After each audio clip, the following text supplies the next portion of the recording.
Cumberland, Rhode Island's Fingernail Freddy. As with most urban legends, there are several versions of how Fingernail Freddy came to be.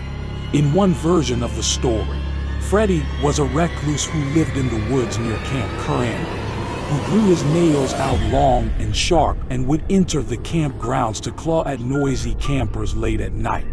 In other versions, the story of Fingernail Freddy has merged with another local figure called Hotshot Charlie. Depending on who is telling the story, a homesteader, either Freddy or Charlie, lived in a log cabin near Camp Curran and was tormented by rowdy campers who would harass his livestock and destroy his crops. One night, at the end of his rope, Freddy fired at the kids with rock salt, chasing them away from his property. The kids returned later and set his house on fire, disfiguring him and killing his wife and children. His injuries were so extensive that he stopped going into town and became a recluse, living in the woods where his home used to be and growing his nails out long and sharp to kill those who trespass on his land. As with most urban legends, there is a small kernel of truth hidden in the heart of the story. Near the local reservoir, there are pieces of a foundation that people claim to be his home.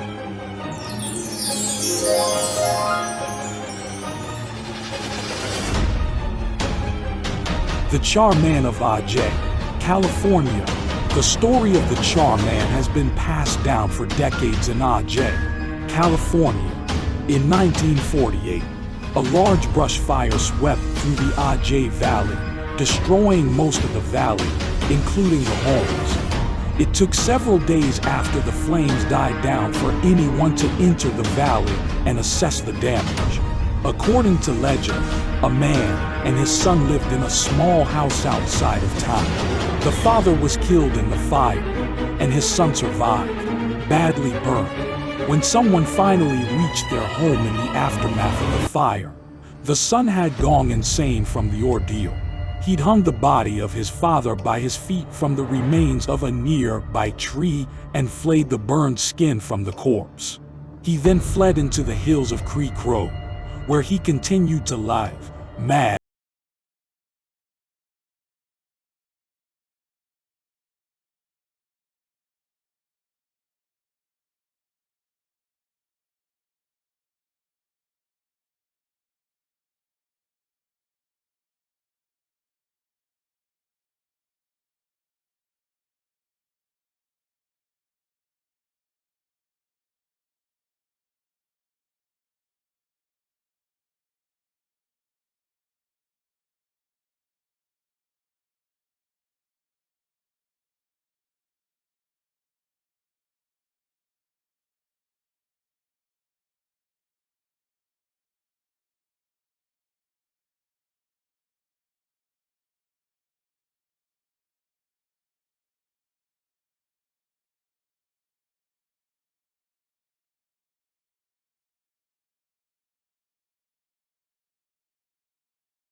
Corpse of an 11.5 kilogram 25 pounds bobcat, which seemed to appease the people of Bladenboro, who were content to assume that this had been the source of the problem. Today, sentiments toward the beast of Bladenboro have seemingly done an about-face, and the creature is annually celebrated at the town's Beast Fest.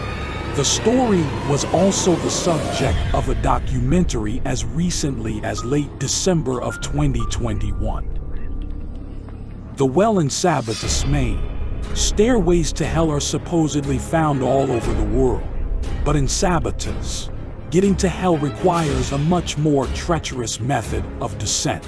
The story goes that a preteen boy was dared to explore a supposedly haunted well located in a derelict cemetery. He was lowered into the well on a rope by a group of his friends. After an uncomfortably long period of silence with no tugging on the rope, the boys decided to pull their friend up and check on him. When they hoisted him out of the darkness, his hair had gone pure white, and his eyes were wide and mad.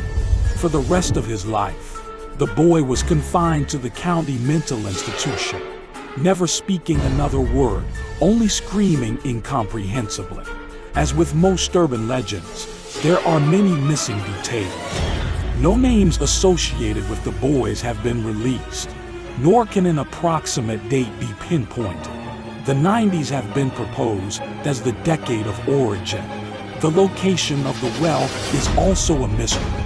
There are 10 listed cemeteries in Sabatis, though there may be smaller family cemeteries not accounted for.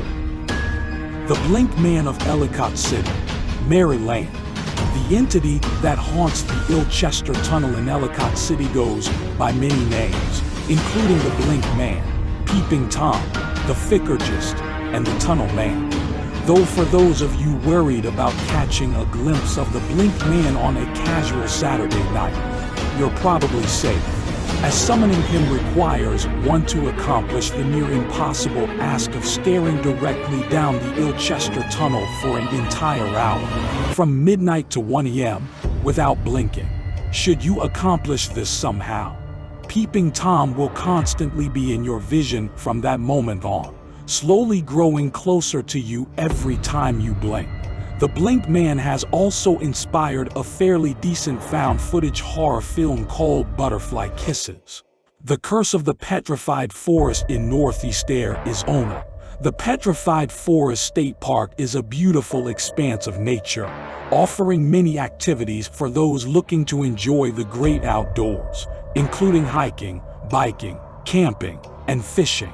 Visitors are certain to have a lovely time and leave feeling refreshed, so long as they remember one of the cardinal rules of visiting historical sites. Take nothing but pictures. It's illegal to remove any samples of petrified wood from the park, but visitors often find themselves on the receiving end of more than a fine upon doing so. As far back as the 1930s, visitors reported steady streams of bad luck after taking pieces of the forest home with them. The park receives a steady stream of mail every year that includes fragments of petrified wood being shipped back to where it belongs, often accompanied by letters that ask park officials to put the pieces back where they came from.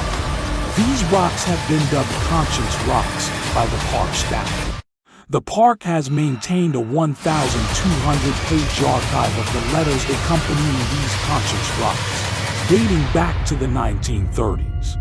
The urban legend-induced penalty for stealing from the park has been cited to be anything from divorce to medical issues and the occasional death.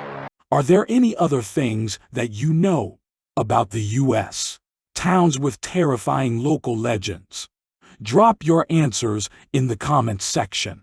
But before you leave, make sure to hit the subscribe button so that you do not miss out on any new videos.